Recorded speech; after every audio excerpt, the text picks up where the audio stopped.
En este canal hemos hablado sobre derivadas e integrales, herramientas matemáticas muy importantes dentro del cálculo y cuyo desarrollo ha permitido la creación de nuevas teorías físicas y nos ha dado una mejor comprensión sobre cómo funciona el universo y cuáles son las leyes que lo gobiernan. Pero existe un concepto muy importante, de hecho el más importante dentro del cálculo, pues es considerado como la base de todo el cálculo: el límite.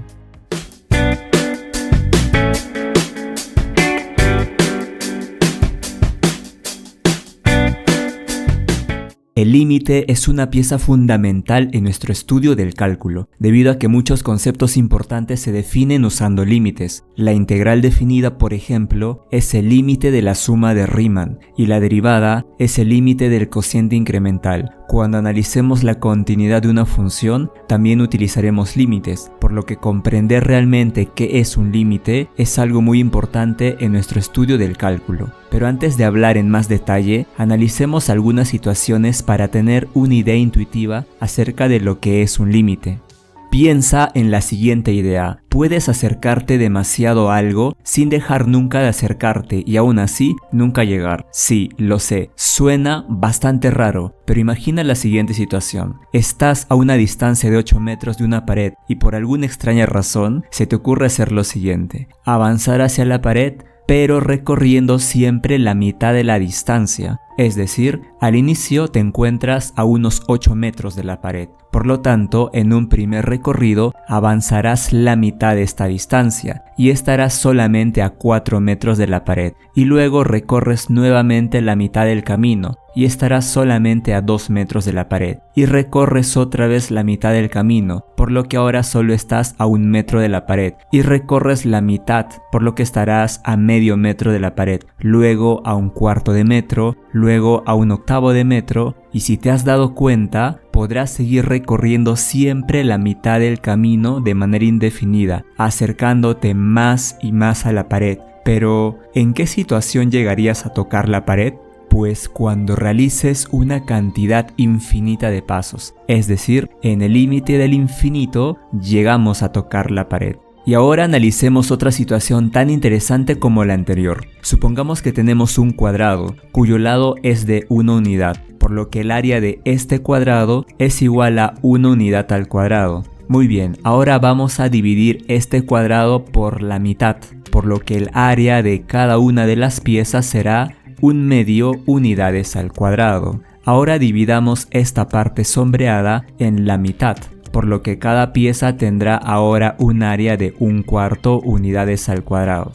Y ahora dividamos esta otra parte sombreada por la mitad, por lo que cada parte ahora tendrá un área de 1/8 unidades al cuadrado. Y nuevamente dividamos la parte sombreada en la mitad, por lo que cada parte ahora tendrá un área de 1/16 unidades al cuadrado. Y si seguimos haciendo esto de dividir cada parte en la mitad, obtendremos 1/32, luego 1/64, luego 1/128 y luego 1/256. Y si te diste cuenta, podemos seguir dividiendo cada pieza en la mitad una cantidad infinita de veces. Ahora piensa en lo siguiente: si sumas las áreas de todas esas piezas, el área debe ser igual a 1 unidad al cuadrado, que es el área de todo el cuadrado. Es decir, esta suma con infinitos términos es exactamente igual a 1. Si sumaras 1.000.000 de términos, la suma sería igual a un número que está muy pero muy cerca de 1, pero no es exactamente 1. Por lo tanto, para que sea exactamente igual a 1, esta suma tendría que tener una cantidad infinita de términos.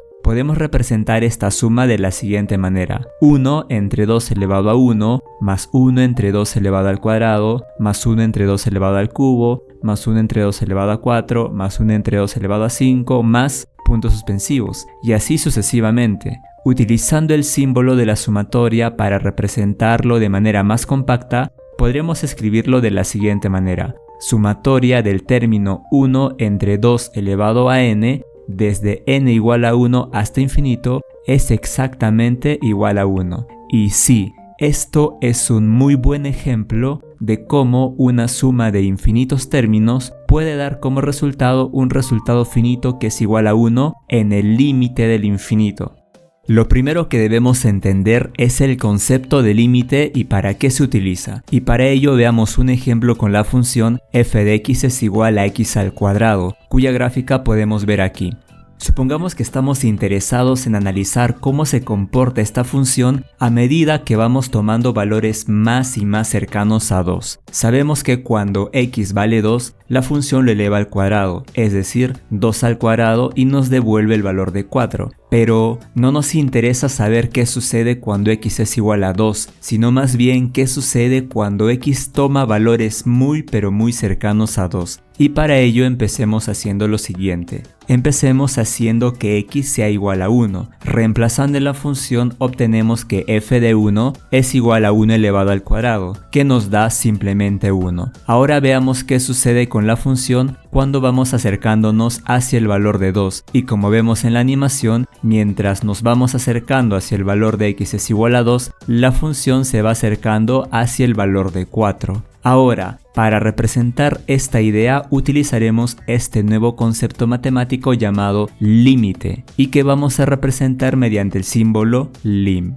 Ahora estamos analizando qué sucede con esta función cuadrática cuando nos acercamos hacia el valor de 2. O sea, analizamos el límite de la función x al cuadrado cuando x tiende a 2, es decir, toma valores cercanos a 2. Y esta idea se representa mediante esta flecha, que indicará hacia qué valor se aproxima x, y luego indicar cuál es ese valor, que en este caso es 2. Además, en este primer caso, empezamos tomando el valor de x es igual a 1, que es un valor menor a 2, y luego fuimos tomando valores más y más cercanos a 2, pero menores a 2. Es decir, nos vamos acercando a 2 desde valores que están a la izquierda de 2. Y para simbolizar esto, colocaremos un signo menos como superíndice en el número 2, y esto es igual hacia el valor al cual tiende la función, que en este caso tiende hacia el valor de 4. En resumen, lo leeremos de la siguiente manera. Límite de la función x al cuadrado cuando x tiende a 2 por la izquierda es 4, y a este tipo de límite lo llamaremos límite lateral por la izquierda. Y volvamos a analizar el mismo caso de la función x al cuadrado, pero acercándonos hacia el valor de x es igual a 2 desde la derecha. Supongamos que primero tomamos un valor de x es igual a 3, reemplazando en la función f de 3 es igual a 3 al cuadrado, que nos da 9. Ahora vamos tomando valores cada vez más y más cercanos a 2 y podemos ver qué sucede. A medida que nos acercamos a 2, la función se vuelve a acercar hacia el valor de 4. Por lo tanto, utilizando la notación que vimos en el ejemplo anterior, tendremos que el límite de la función x al cuadrado cuando x tiende a 2, pero en este caso se acerca hacia 2 tomando valores mayores a 2, o sea, valores que están siempre a la derecha de 2. Y para representar esto colocaremos un signo más como un superíndice en el número 2, que significa que se acerca a 2 por la derecha, y este límite es 4. En resumen, lo leeríamos de la siguiente manera. Límite de la función x al cuadrado cuando x tiende a 2 por la derecha es 4, y a este otro límite lo llamaremos límite lateral por la derecha. Muy bien, y ahora que ya entendimos la idea tras el límite, hagamos una aclaración importante sobre el límite, ya que el límite estudia cuál es la tendencia de una función cuando haces que la variable tienda a un valor en específico. O sea, no nos interesa saber qué sucede en ese valor, sino qué sucede cuando te acercas a ese valor.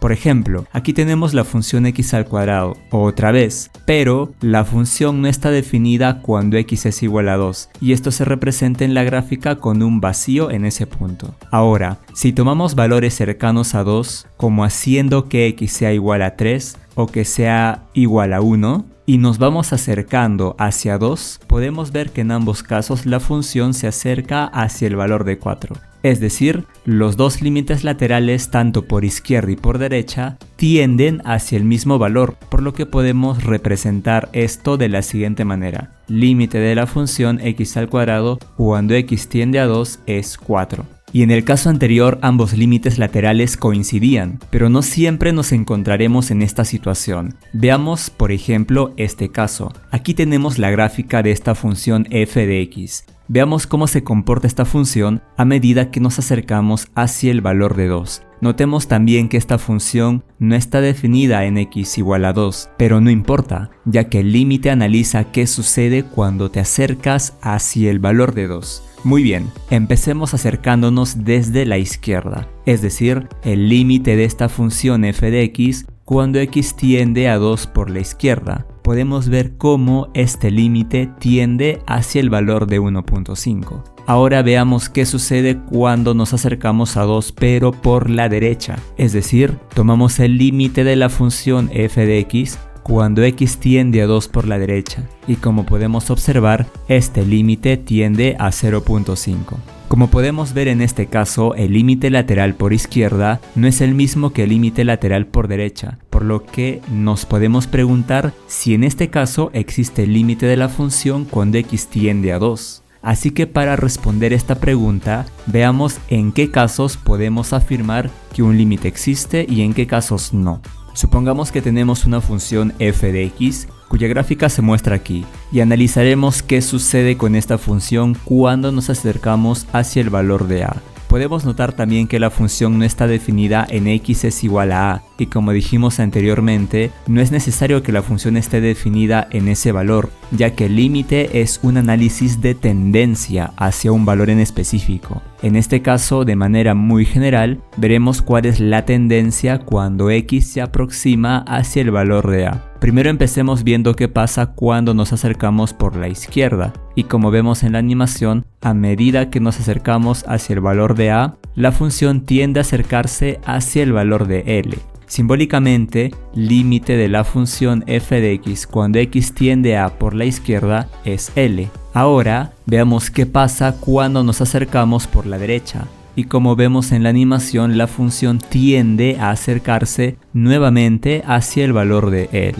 Esto significa que el límite de la función f de x cuando x tiende al valor de a es l. Y podemos ver cómo ambos límites laterales coinciden, y cuando pasa esta situación diremos que el límite en x que tiende hacia el valor de a existe, y lo representaremos de la siguiente manera: límite de f de x cuando x tiende al valor de a es l. En pocas palabras, diremos que un límite existe cuando ambos límites laterales existan y coincidan en el mismo valor, es decir, el límite debe ser único. De manera muy formal podemos representarlo así: el límite de una función f de x cuando x tiende al valor de a es l, si y solo si el límite lateral por la izquierda es igual al límite lateral por la derecha, es decir, ambos límites laterales son iguales al valor de l, y esta es la condición necesaria para la existencia de un límite. Si alguno de los límites laterales fuese distinto, entonces diremos que el límite no existe. De aquí podemos concluir que el límite es único. Además, es importante esta otra condición, que la función debe tender a un número finito cuando x tiende hacia el valor de a. O sea, el límite no puede ser infinito, porque infinito no es un número, sino que representa una idea de que un número se puede hacer más y más y más y más grande de manera indefinida. Pero para poder entender mejor, veamos la siguiente situación. Veamos por ejemplo cómo se comporta la función f de x es igual a 1 entre x al cuadrado, cuya gráfica se ve de esta manera. Esta función no está definida cuando x es igual a 0, porque al reemplazar obtendríamos 1 entre 0 al cuadrado que nos da 1 entre 0. Y esta división sobre 0 no está definida, pero vemos un comportamiento curioso a medida que x se acerca a 0. Por ejemplo, si tomamos valores de x cercanos a 0 por la izquierda, podremos ver cómo la función nos devuelve cada vez valores más y más grandes. Y para representar esto lo haremos de la siguiente forma: límite de la función 1 entre x al cuadrado cuando x tiende a 0 por la izquierda es infinito. Esto último no significa que el límite exista y sea infinito, ya que como hablamos antes, para que un límite exista, su resultado debe ser un número finito, y en este caso no pasa. El límite, conforme te acercas a 0, se te hace cada vez más y más grande, por lo que esta notación de límite en este caso se utiliza precisamente para dar a entender esa idea, que en la medida que más y más te acerques al valor de 0 por la izquierda, el valor de la función te tiende a devolver valores cada vez más y más grandes. Y por otro lado, si tomamos valores cercanos a 0 pero por la derecha, veremos cómo la función vuelve a darnos números más y más grandes. Y esto lo representamos de la siguiente manera. Límite de la función 1 entre x al cuadrado cuando x tiende a 0 por la derecha es infinito. Y repito nuevamente, para este caso el límite tampoco existe, pero es costumbre usar la notación pero para ayudarnos a entender esta idea, que mientras tomes valores más cercanos a 0, la función tenderá a devolverte valores más y más grandes. Y además se puede trazar una recta punteada que pase por x es igual a 0. Aquí representamos a la asíntota de color amarillo y representa el valor que la función no puede tomar. Además que se puede observar cómo las gráficas tienden a acercarse hacia esta línea que es llamada asíntota, pero nunca podrán tocar a esta asíntota.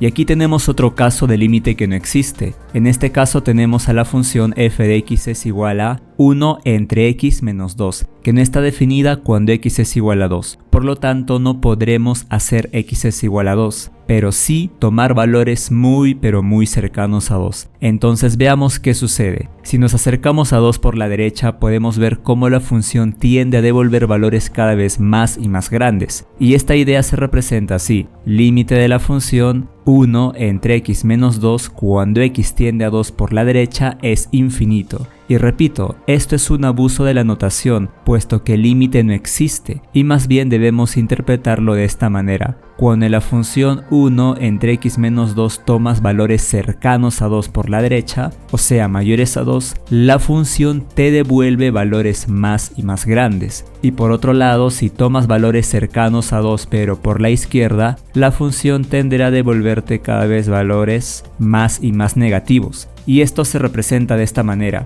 Límite de 1 entre x menos 2 cuando x tiende a 2 por la izquierda es menos infinito, que hace alusión a la idea de que tiende a números cada vez más y más negativos. Además, en x es igual a 2 también podemos graficar la asíntota de esta función, como podemos ver aquí en la animación.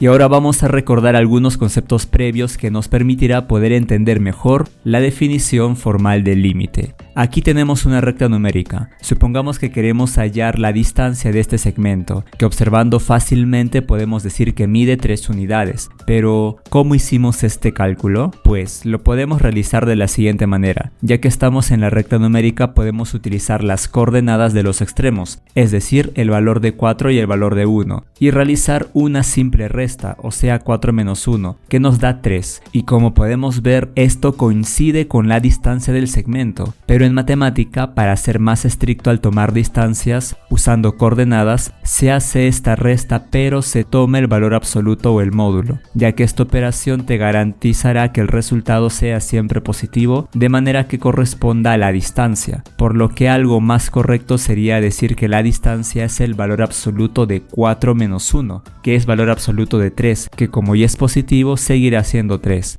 Pero también se puede hacer en el orden contrario, es decir, restando 1 menos 4. Si haces esta resta, obtendrás menos 3, pero una distancia no puede ser un número negativo, y por eso mismo es necesario tomar el valor absoluto, ya que esto nos dará valor absoluto de menos 3, que es igual a 3. Recuerda siempre que el valor absoluto te devolverá el valor positivo, y por eso es útil en este caso de medir distancias simplemente utilizando las coordenadas. Veamos otro ejemplo. Supongamos que queremos hallar la distancia entre el punto menos 3 y 4. Utilizando el método que aprendimos, esta distancia sería simplemente módulo de 3 menos 4, o sea, la resta de coordenadas. Operando obtenemos valor absoluto de menos 7, y como el valor absoluto lo convertirá en positivo, obtendremos que esto es igual a 7 unidades. Y el orden no interesa. Por ejemplo, también podría ser valor absoluto de 4 menos, paréntesis, menos 3. Operándolo de dentro se convierte en 4 más 3 y nos queda valor absoluto de 7, que como ya es positivo nos devuelve lo mismo, o sea 7. Y como ven, el orden no importa.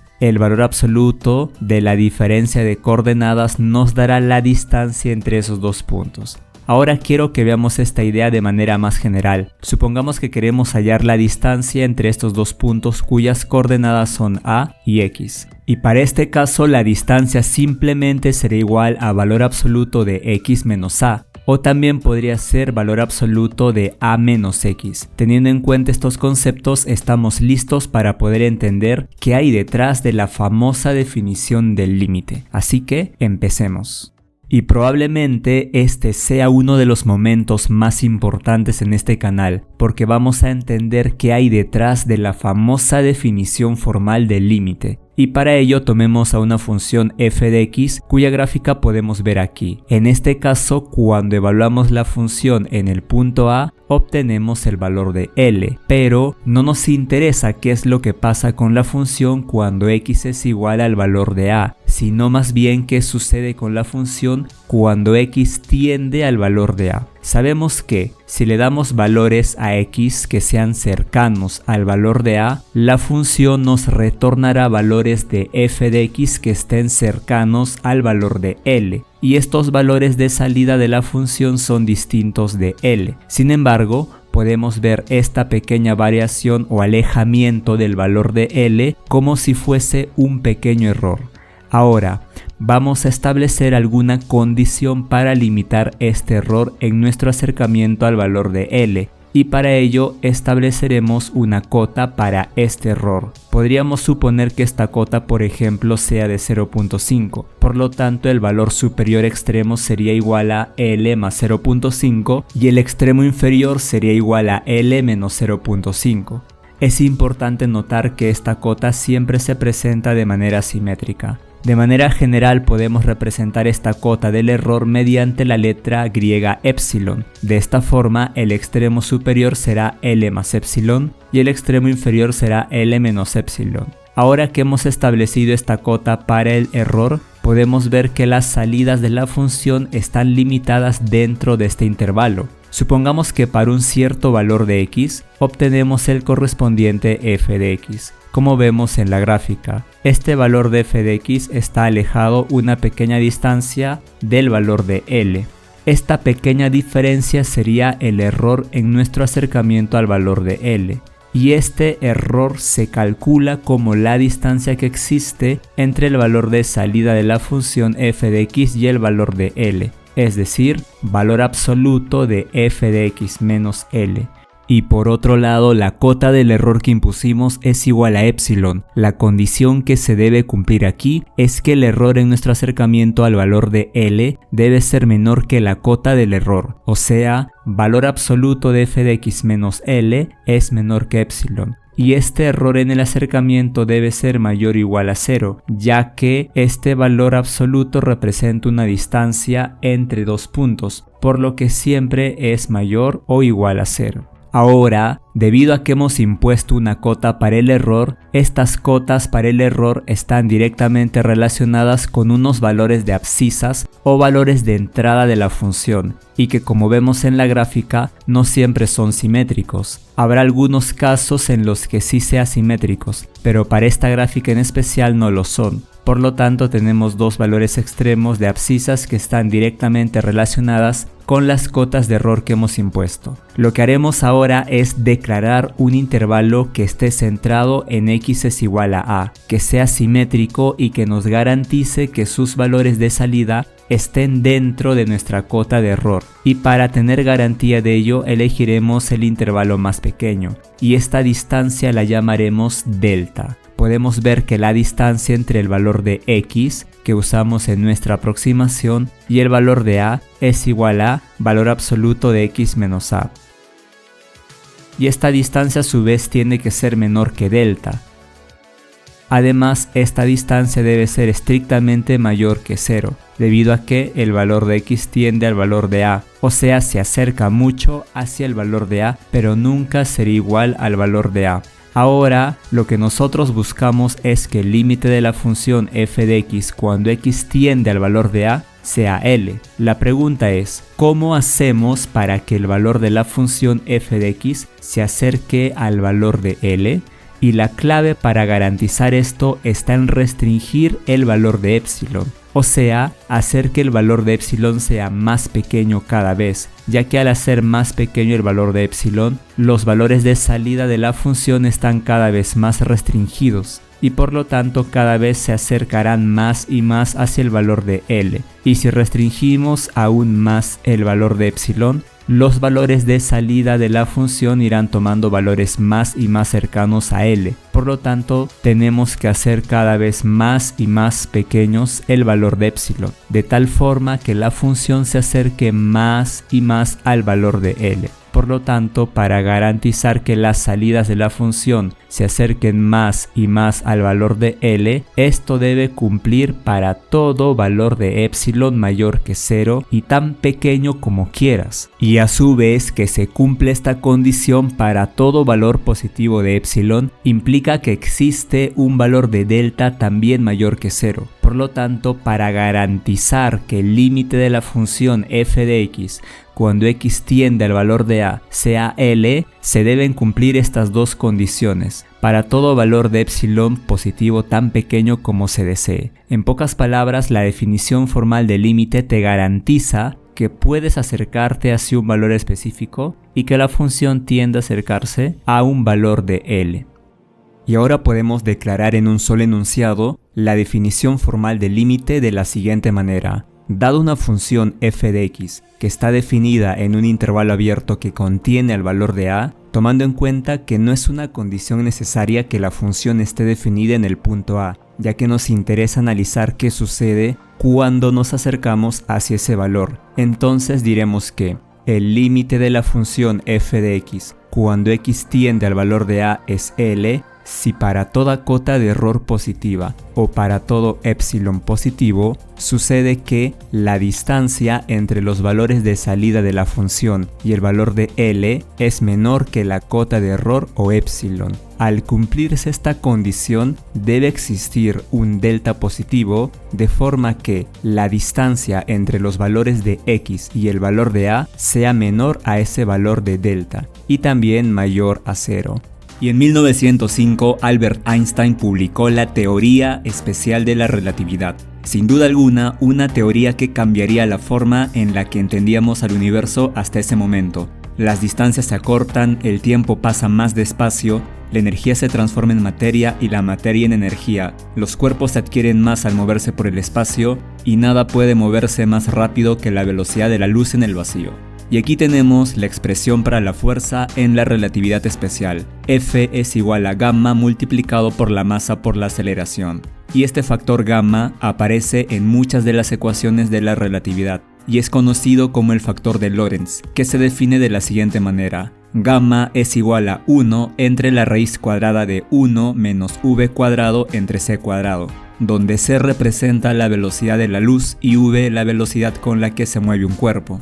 Si graficamos el factor de Lorentz obtenemos lo siguiente. Para velocidades muy bajas se recuperan las ecuaciones de la dinámica de Newton, pero a medida que nos acercamos a la velocidad de la luz, los efectos de la relatividad empiezan a notarse cada vez más y más. Además, como vemos, esta gráfica posee una asíntota cuando v es igual a c, por lo que a medida que la velocidad tiende al valor de la velocidad de la luz, el factor gamma tiende a infinito. Y esto impone un límite propio del universo, que la velocidad de la luz es el límite. Si tuvieras un cuerpo que se mueve y cada vez lo hace más y más rápido, a medida que su velocidad se acerca a la de la luz, el factor gamma tiende a infinito, por lo que ese cuerpo necesitaría una fuerza infinita para mantener su aceleración, haciendo que la velocidad de la luz sea un límite inalcanzable, por lo que nada puede moverse más rápido que la velocidad de la luz. Y es apasionante descifrar las leyes que rigen a nuestro universo y más aún que podamos descifrar los misterios más grandes del universo mediante las matemáticas. Y es que sí, no cabe duda que la matemática ha sido y es una pieza clave y fundamental para el desarrollo de la ciencia y la tecnología moderna. Pero aún quedan muchas más cosas por descubrir y que nos darán una mayor comprensión sobre cómo funciona nuestro universo. Y en este camino las matemáticas siempre estarán presentes, como esa linterna que alumbra el camino del conocimiento. Muchas gracias por tu atención y nos vemos en el próximo video.